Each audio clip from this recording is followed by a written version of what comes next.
Today's episode of the Bleav in Steelers podcast is brought to you by betonline.ag. And Ike, week 11 of the NFL season is here. And if you want to place a bet on the NFL action, BetOnline is the place to do it.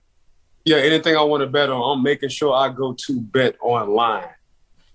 Head to the new and updated desktop or mobile website. That's betonline.ag to sign up today and receive your 50% welcome bonus on your first deposit. Just use our promo code Bleav50, that's BLEAV 50 to receive your bonus. Bet online, where the game starts. All right, cue the music. It's time to start the show.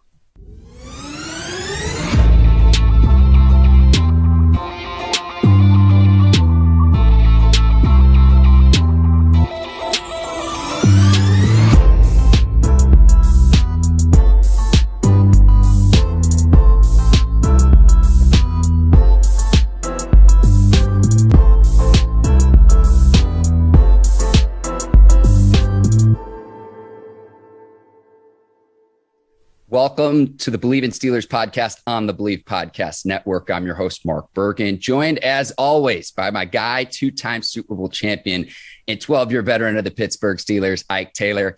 IT, I am very, very excited for today's episode. We've got not one, but two esteemed guests on today's show. Welcome in, my man. I'm really excited. Yeah, I'm excited too. We got a former teammate of mine, a special guy. He wrote a book, so he has a guy who helped him write a book. He's also a special guest. So right now, man, let's go on, get into it, because I just want to hear these two guys talk, see how they've been, see what they've been doing, see their walks of life, and really how they just got together to come up with this book that they call Walking Miracle. Please welcome in beloved Pittsburgh Steelers linebacker Ryan Shazier, and he is joined by his co-author, Larry Platt. And fellas, I got to open up here. Ryan, at what point in this book writing process did Larry flex his credentials and say, hey, I'm a New York Times best-selling author? He didn't flex that to me, but he told me that it's definitely a possibility that we can be one too. So, hey, that's all I needed to hear. And you know, I just trust and believed in Larry, and I feel like we came out with a great book. So Mr. Larry, if you want me to call you Larry, I can call you Larry. That's just how my mom and my family raised me. I got to say, I'm going to say Mister. My mom was going to put soap in my mouth. So if you just want me to say Larry, I say Larry. But I'm just used to saying the Mister in front of it because I know my mom would be watching and she'll put that soap in my mouth. But right now, I think I'm too old for her to be coming in and wash my mouth with soap. So let me know what's good for you, Mr. Larry. Larry's fine because I'm not used to getting that much respect. Nah, my mama always from the get-go put some respect on the elderly person name, and that's something I got to do. And sometimes I say Mr. to Ryan or Mr. whatever I need to. But I'm glad to have Larry Platt on the show. He's highly underrated. I don't think he gives himself enough credit. I'm glad to have Ryan Dean Shazier. You know what I'm saying? Y'all know him as Ryan Shazier.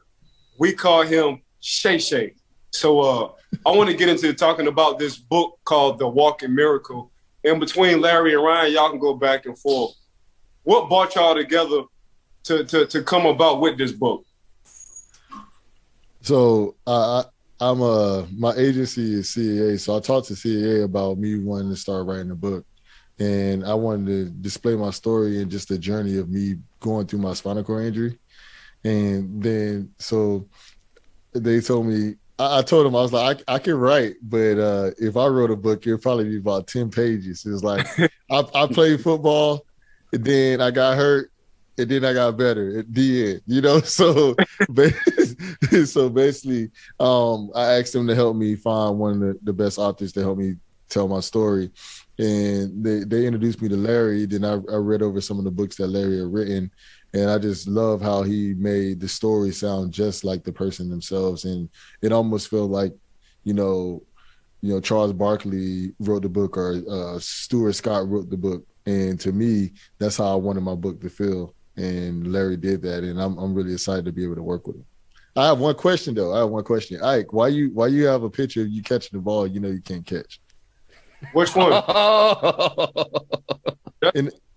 That's right. I can't hear you. Talking about that picture? Yeah. Oh no! I'm talking about the picture you got in the middle of y'all two. You catching the ball? You can't catch. Oh, because I did something you didn't do. That was win 2 Super Bowls. Oh so my God! They called me playoff Ike. I dropped him in the regular season, but for the playoffs I catch him. So and I think I was hitting a little bit harder than you, like an ankle tackle. So, man, get out of here! Get out of here! See, the way Ike describes it to me is like how Shaq would make his free throws in the playoffs. Ike would catch picks in the playoffs a lot like Shaq.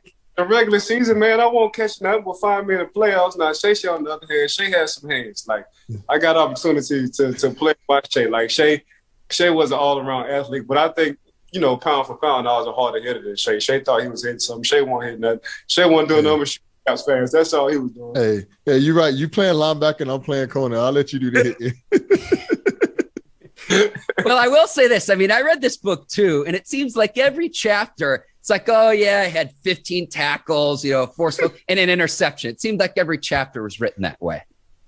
I mean, the one thing about Ike would tell you, man, when you making plays on the field and just causing havoc on the field, it's important to me. Like, everybody wants to have all these tackles, and as a linebacker, that's what you're known for. But one thing about me is I feel like if I give my team more opportunities to get the ball, we get more opportunities to win. So that's what, like, I always wanted to get way more turnovers than when it came to tackles. Like, I can have 3 tackles in a game, but if I have 2 picks in a fumble, man, I feel like that's an awesome game to me. Somebody like, oh, you only had 2 tackles. All right, well, I gave my team back the ball 3 times. You know what I'm saying? I think that's more important than playmaker.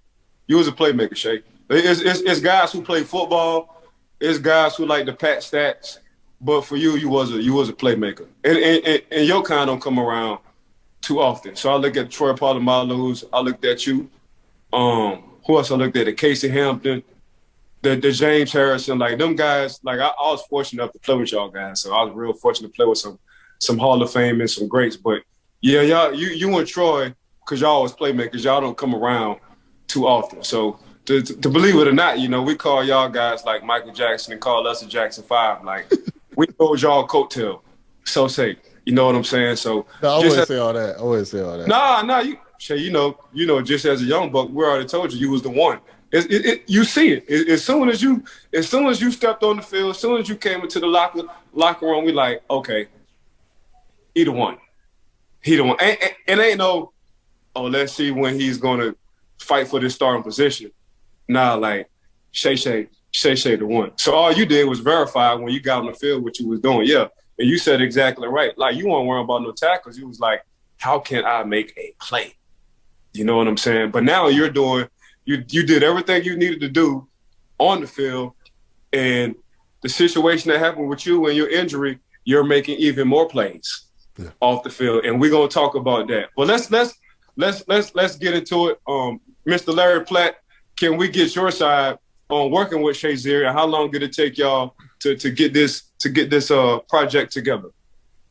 So first of all, thanks for having me, and I love the trash talk between you two. Shay started it. I could listen to that all day. And I'll also say about being a playmaker, one of the more, for me as a fan, one of the more interesting things in the book is when Ryan talks about how that is purposeful, how he would practice creating turnovers and actually practice outrunning a runner so that he can get the angle to try and shake the ball loose. The degree to which turnover, I think most fans don't realize the degree to which turnovers aren't always accidents, that you can cause them, and that requires practice. I thought that was fascinating. Anyway, I met Ryan, I guess it was probably because of the pandemic, time is weird, but I think it was sometime in 2020, it's the summer of 2019, I think, when we first started talking about a book that would chart his comeback. At that point, he was well on the way to wanting to come back and play again.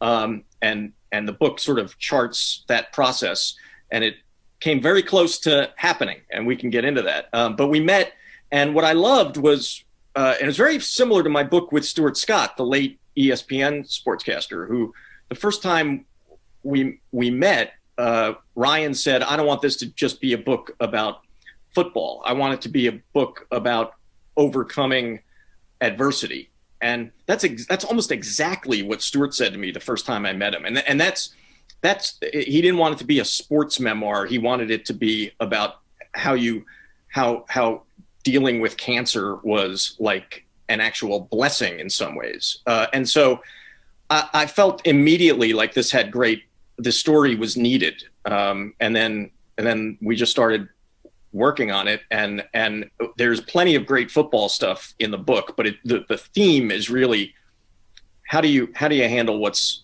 the cards that are dealt with you? And how did the two of you establish the trust in one another? Like, at what point in the process was it like, for both of you, where it's like, I can really trust Larry to be able to help convey the story? For me, it's two things. I'm a very trustworthy person, which is it's almost a fault for me. But then also I was able to spend time with Larry. And while we were talking, I can just tell, as I was telling my story, that how interested he was and how he was able to just read back my story and make me feel as if he was me. And when we were talking, it just made me feel comfortable telling my story to him. But me also being a trustworthy person helped me a lot when it came to talking to Larry. Yeah, I think the process, I told Ryan when we first met, it's a really intimate process, right? Because my job is to get inside your head and actually, like, I know that I'm on top of the story when I'm in the shower thinking about it, and I'm thinking not as myself, but as this other person. And that requires hours of talk. And we had a number of one-on-ones, multiple hours together in Pittsburgh. And then the pandemic hit. And then from then on, it was Zoom or over the phone. But I think, it's just time. It's just spending time together. And Ryan is, despite his, the ferocious way he played on the football field, he's an incredibly open and generous and sweet guy. So it was easy to spend time with him and delve into his mindset. Mr. Larry, I got a question, because I just want to go real in depth with you with this one. I just want to pick your brain. So at what particular stage when you and Ryan was together and y'all spent all these hours together and talking and going back and forth, at what particular time were you like, where did you put yourself as Ryan Shazier? Like, okay, I'm Ryan Shazier now. I feel exactly how you feel. I get his thoughts. I get what he's thinking. It's a gradual process. So there's no aha moment, but I remember when I started writing, there were times when I would recognize it as my voice and not Ryan's. And so you go back and you try and channel. One of the things I did is tape every conversation that we had, and then I transcribe it. So I'm always hearing his voice. And I think that's critical. This has to be, he's a very real person. This has to be authentically his voice. And I'm just there to channel it and put it in order, in storytelling order. And so it's a gradual process. It mostly happens in the actual writing. There are sentences where I stop and say, oh, wait, snap, Ryan wouldn't say that. He'd say it this way, and that's the product of time spent together. Hey, Shay, when was it at a particular time with you, Shay, when you was like, okay, I really trust and I can open up to Mr. Larry Platt? It was crazy because at first, when I first started talking to Larry, it was just like, I'm just filling him out. And I understood that he was somebody that was writing my book. But as we would be talking and we'll spend time and time. And this is how I knew I could really trust Larry. A lot of times when people have things planned, it would be like, all right, we have this plan out for 30 minutes. We have this plan out for 15 minutes or an hour. Like me and Larry would have like 2 hours planned. And Larry would be fine going 2 hours more. And it showed me that it wasn't a job to him. It was like he really cared about this story. He really wanted it to be exactly how both of us wanted it. He really felt like this was his baby. And to me, I felt like it was my baby too. So we had to work on this together to make it be exactly how we wanted it to be. And as we continue to spend time with each other, just his dedication of, constantly hours putting in and time putting in, because there would be times where I would have to get ready to run. And Larry's like, man, we gotta figure this out. We gotta figure this out. And it showed me like, hey, like this really matters, and that's how I continue to start trusting him. Mr. Larry, gain trust in him. Yeah. For sure, Ryan. Mr. Larry, I'm sure you worked with a lot of greats writing books. You worked with some high profile people. In your mind, just your own opinion, what separated Ryan from others that you work with? Well, first of all, the arc of his story, it's not just the injury and the road back from that. It's a lifetime of overcoming challenges to achieve dreams. I mean, there was the diagnosis of alopecia as a kid. There was the diagnosis of scoliosis in high school, in which they told him he'd never play football again, and he figured out a way. So and then paralysis. He figured out a way there to almost play again, to walk again. I mean, so it's the arc of that story. And his doctor said something to me that I'll never forget, which was that, and this is a big time doc at UPMC, and he said, I've never had a patient who smiles more than Ryan. No matter what the situation, you walk into his room and there's a big smile. And I Bleav, and I think the book shows that that attitude is why he's walking today and living the life he's living today. I mean, I truly Bleav, Shay, things happen for a reason. For me, you've been very motivational off of what you've been through, but then if you just look at it, it's a reason why things happen. It's a reason why you came out with this book, The Walking Miracle, because you truly are a walking miracle. When you talk about alopecia as a kid, a disease, when you talk about scoliosis, and the doctor say you can't play, when you talk about what happened with you on the field playing for the Pittsburgh Steelers, for me, it's like, dang, he always doing what they say he can't do. Or he always beating the odds. And people really wouldn't have known this without, one, when they read this book, or me reading this book. But you're bigger than football.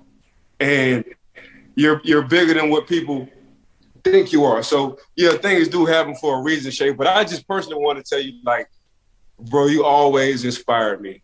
Always. Like, every time I'm feeling like a little down, I'm like, I look at Shay on Instagram, I'm like, okay, if Shay can do it, I better do it. I better do it. But just reading your story and looking at your story, bro, like, you've always been somebody who's overcame.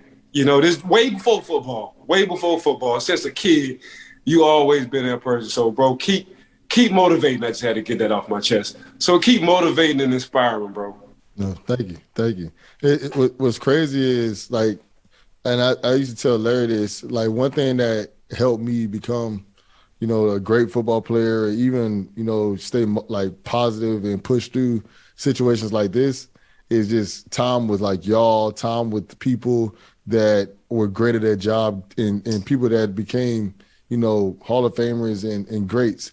Like, to me, like, you're great in the Steelers' eyes, but to me, you're great in my eyes too, because there will be times where Larry, me and Ike will be doing something, and most people ain't getting back up until 12 p.m. Ike up at 6 a.m. working out.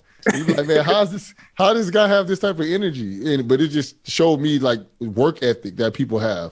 And it showed me, like, hey, man, if somebody like Ike can get up and have a great time at night, but still get on the grind in the morning, it showed me that no matter what you're dealing with, like, you can be having fun and then you're going to have a terrible morning, or you can be having a terrible night and then you have to still get up in the morning. It showed me that, like, the greats, the people that are awesome at their jobs, awesome at what they do and where they want to be at, this is the effort that they had to put in. And that's the type of stuff I think about when it comes to, like, when it came to rehab and when it came to, like, just working even before I got hurt. And that's kind of how I got that type of mindset. Ryan, your book talks about the impacts that your family had on you and just the support system that you had around you. What are some of the things that they gave you that make you who you are? So my mom definitely gives me positive thinking. Like it's crazy. Like my mom, like you guys think I'm positive. My mom is very positive. It's like because every time something will occur, something wrong will happen, she'll be like, "We got this. You overcoming it." Like me and my mom are always like glass half full type of people. Like always. Like then my dad and my brother are like glass half not I'm not gonna say glass half empty, but they look at things for what they are. They're like, all right, this is a bad situation, and like we're gonna get through it, but it's like I don't know. My mom is like, this is the situation, we're getting through it. I don't care what's going on, we're gonna figure out a way. Like my dad always grind through the situation, but he's seen it for what it is.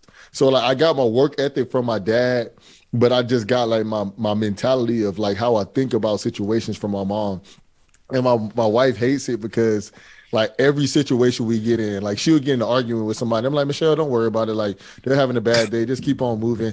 And then it's like, or like even like something bad will happen. And I'm like, Michelle, it's fine. Like we'll figure it out. You know, God got us. Like we just keep working hard and it's going to go in our favor. Michelle's like, it doesn't work like that. I'm like, well, it's worked like that my whole life. So I'm gonna keep moving like that. But my dad is kind of how my wife is, and they're both like, this is how the situation is, and we need to focus on the situation at hand. And you know, so I think I got my work ethic from my father because my dad is a very hard worker, and then I got just my mentality of how I think about just positivity in every situation from my mom, and then both my faith from both my father.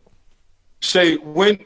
In your mind, Shay, when did you decide, like, football ain't me? Like, I tried, I gave everything I had in my rehab, but I'm going to fall back on football. When did you get to that point? Or when was that point? So I retired last year. So right before I retired, I was constantly rehabbing and thinking about it. And then I just seen where I was at in my rehab. And I felt like I could definitely get back.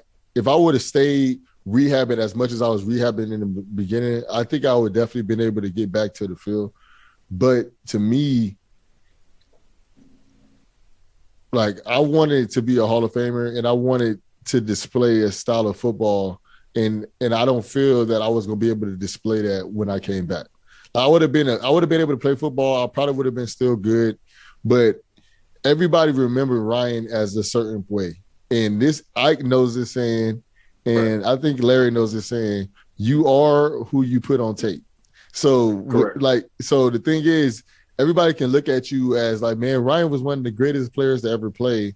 But then you can get back out there. And if you don't have if I didn't have the same abilities that I had before, and I could be a step behind or, you know, not the same guy, I didn't want to go out there. Then guys go from saying Ryan is one of the best I ever seen to we need to get Ryan off this damn field. You know, so like I just, to me it was more of I just didn't feel like I was gonna be at the same level that I once was. And then it would be hard for me to play knowing that I can't do some of the things that I imagine myself doing. Shay, what you got going on now? I see you got a podcast, a few charity events. I see you staying very active in your community. I see you just being busy and playing movie, man. So why don't you tell the people exactly what you got going on and what you got coming up? Yeah, so I've definitely been a little busy, but obviously we have Walking Miracle coming out, which I'm really excited about. It's my book that me and Larry wrote together. I think this book can really fit anybody. Then I also do a series with UPMC, the hospital that helped me. It's something called 50 Phenoms. It's basically talking to people that have gone through life-changing events like myself, but and then we talk about how they overcame that adversity like I once was. And it shows people no matter what you've been through that you can overcome it. I'm on a podcast on the Ringer Network, which I'm pretty excited about. Then I started a trucking company. So I started a trucking company, and so we move cars all across the country. And right now we have a car, you know, going from South Carolina to Florida, and we're all over the country. So I'm really excited about that. Hey, Mr. Larry, I see Ryan getting that money. I see you got a lot of stuff going on. That money still flowing in for him. Shay still, Mr. Larry, what you got going on? What's your upcoming events? Talk to us about what you got going. Oh, well, thanks. So the big part is the book coming out this month, which like Ryan, I'm really excited about. And then I've started a nonprofit in Philadelphia called the Philadelphia Citizen that tries to bring back citizenship, which has been lost in this country for the last 5 years or so.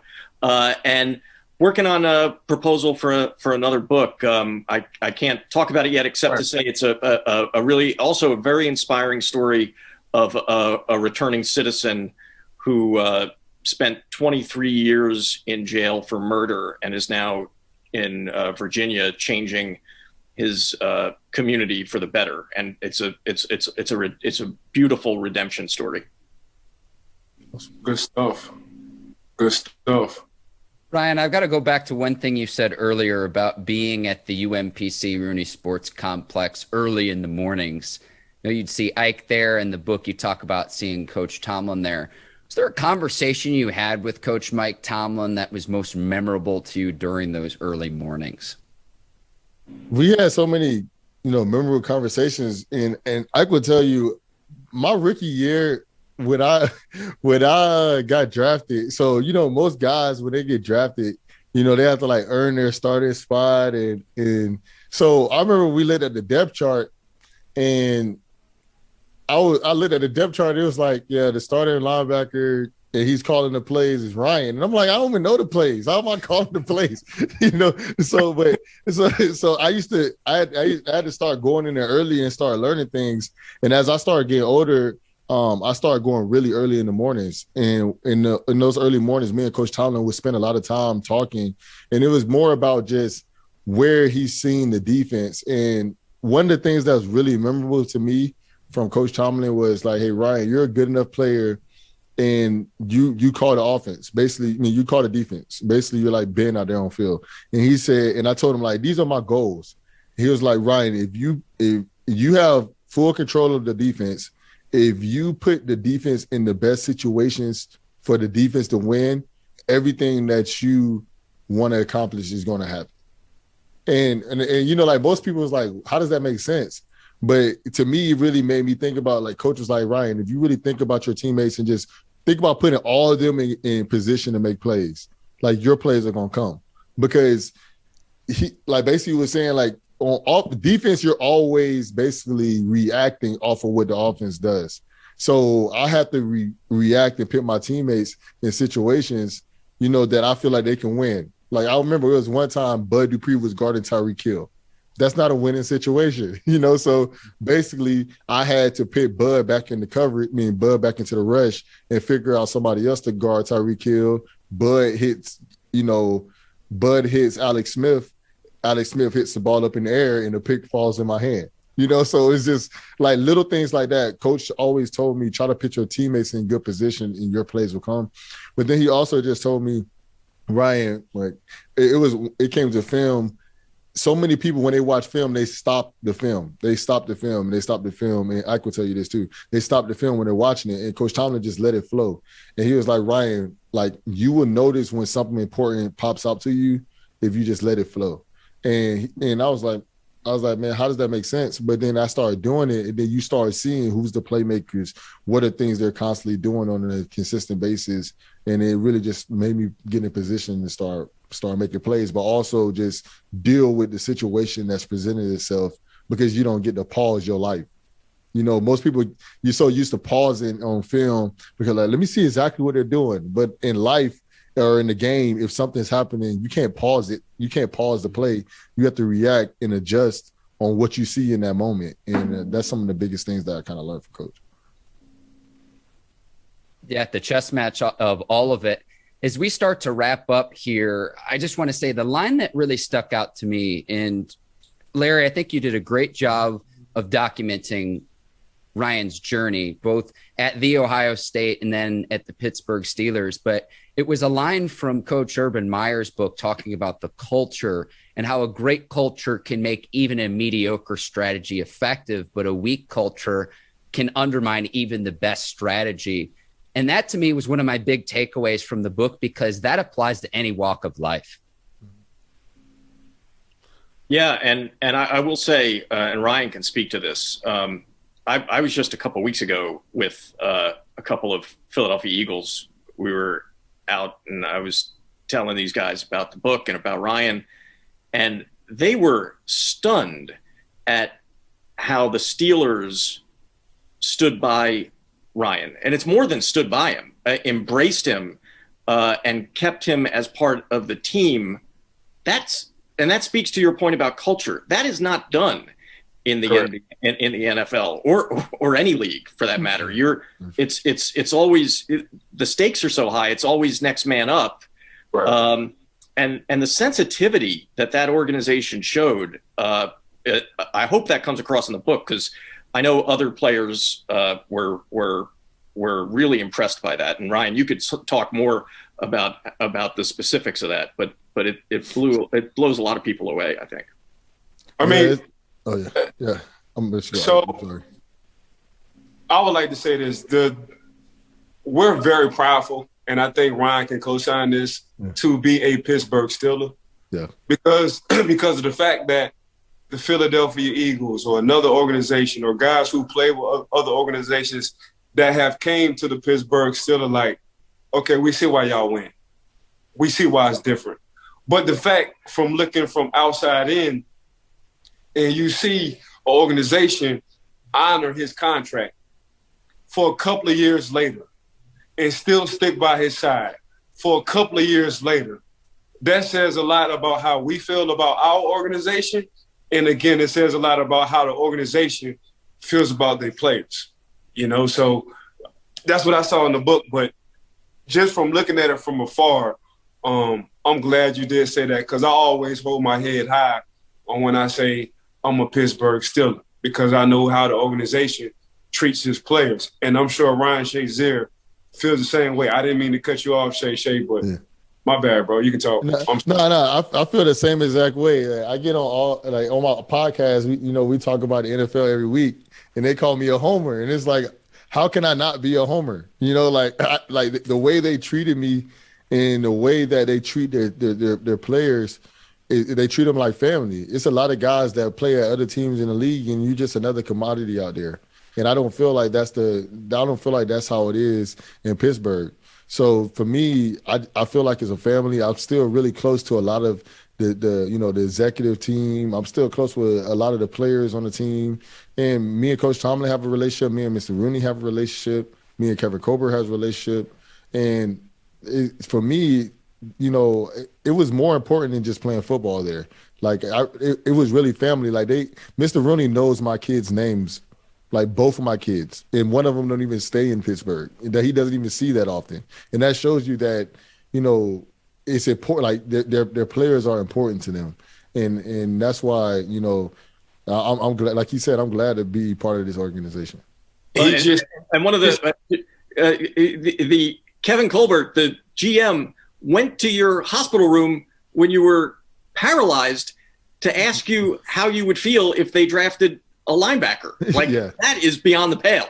Yeah. It was. Yeah, obviously, I couldn't say, don't draft one, but the fact that he knew that, like, Ryan, I would be in there spending time with them. I would, just talk to them about how I was feeling and just how hard I was working. But just to say, hey, Ryan, like, you was a big part in this organization, but I'm just letting you know that we're about to get ready to draft a linebacker, and I just wanted to make sure that you're all right. And I think that's important, because a lot of teams would be like, oh, Ryan's hurt, we're going to go get somebody else. The same thing Aaron Rodgers was asking for his organization. If y'all going to draft the QB, can y'all at least give me a heads up? And Aaron Rodgers will be a future Hall of Famer. Ryan Shazier got that same treatment, and he wasn't a quarterback. But the fact that he said he had Mr. Rooney, speed dial, who was the owner, Coach T, Hall of Fame coach, and Kevin Colbert, who was soon to be, whenever he retired, Hall of Fame GM. When you have them guys on speed dial and you have good relationships with them three guys, that says a lot about you, Ryan Shazier, and what you meant not only as a player, but as a person to the organization. No, thank you. I learned, this is something I learned from my dad, but I also learned this from Ike. You know, to me, it's just about networking and just spending time with people, you know, and I wasn't spending time with them like, oh, let me get to know the owner. No, it's just, you know, I just like to know everybody that I'm spending time with, everybody I'm dealing with. And Ike knows everybody there very well too. He's very close to everybody there too. And I just, you know, spend a lot of time with Ike, but I also spend time with Mr. Rooney. I spend time with Kevin Colbert. I spend every morning with Coach T, you know, so it's, to me, like my dad always said, you know, building a network is more important than just, you know, sometimes the event itself. And to me, I just always wanted to build a network of people that I trust, but also feel comfortable with. And I feel like if it's a situation, they can trust me and know that I'll be there for them too. We're burying the lead here. For the next generation, what kind of endeavors are RJ and Lion pursuing, Ryan?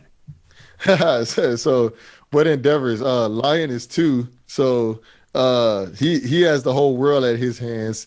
And then RJ is 7. He turns 7 on tomorrow. Yeah, he turns 7 tomorrow. Okay. So he turns 7 tomorrow, and he's running track right now. He loves Sonic, and then he just asked me for a PS5. So I don't know if he's gonna get it, but we're gonna see. What a dad! I'm sure he's been a good kid, and you don't want to get him a PS5. No, man. He asked for a PS5 and a phone in the same birthday. Come on, he's 7. I mean, your pockets ain't nothing small about your pockets, bro. He got it. Hey, you have to teach them hard work and you gotta teach them hard work and patience, man. I'm sure he makes good grades. I'm sure he's so it's all good. Just let him. You trying to put the man through the Flintstone era. The man. I'm gonna take care of him. Ike, we're in the Jetsons now. Yeah, he trying to ask the man to walk around barefoot in school and stuff and all that stuff. No, man, go ahead and get that man what he would deserve. Hey, Christmas is not even a month away right now. It's not his fault that y'all had him around Christmas time, bro. Hey, he get PS5 for Christmas, phone for his birthday. Hey, there you go. For sure, dog. Well, hey, but Ryan, look, you can take off. You can take off, Mark. I was going to say, Ryan and Larry, this has been fantastic. And Ryan, tell the head honcho over at the Ringer, Steelers are going to take care of business against the Patriots come playoff time. Yes, sir. Yes, sir. I definitely let them know. Hey, I want to thank, man, first of all, I want to thank Ryan Dean Shazier for coming on the show. Thanks for giving us time in the Bleav in Steelers podcast, for giving us the time. Love you, bro. Miss you, bro. Keep inspiring, because you really do inspire from a distance. You're touching a lot of people, as well as myself. And they say age, and I like to say this: age ain't got nothing to do with being a leader. And by nature, bro, you just a natural leader. You know, just because I'm older than you, that don't mean you can't lead. And you've been leading since you stepped in the building. So keep inspiring, keep leading. Mr. Larry, man, appreciate meeting you. Thanks for coming on the show. We'll tune into what you got going on next. Thanks for sitting side by side with Ryan, spending countless hours getting to meet Ryan. You figured out a side that I haven't figured out yet because of how long y'all took. So I'm kind of jealous and upset and mad. But yeah, keep doing what you're doing, Mr. Larry. Want to thank the Bet Online for sponsoring this show. Since day one, got to thank my dog, Mark, my co-host. That's my dog. I'm going to ride with him. Miss Courtney at Brinks TV, her crew. Want to appreciate y'all. So, man, usually Mark says this. I just like to say it before Mark, and I say my peace out. But I want to thank you two guys, man, for coming on the show. Mark, take off. Les, thank you again. And Walking Miracle due out on November the 30th. Ike, I think you took care of the sign-off, so I'll go ahead and sign off for all of us here. For Ryan Shazier, Larry Platt, and Ike Taylor, I'm Mark Bergin. Thank you for listening to the Bleav in Steelers podcast. We will see you next week. Take care. So long, everybody. Peace. Thanks so much.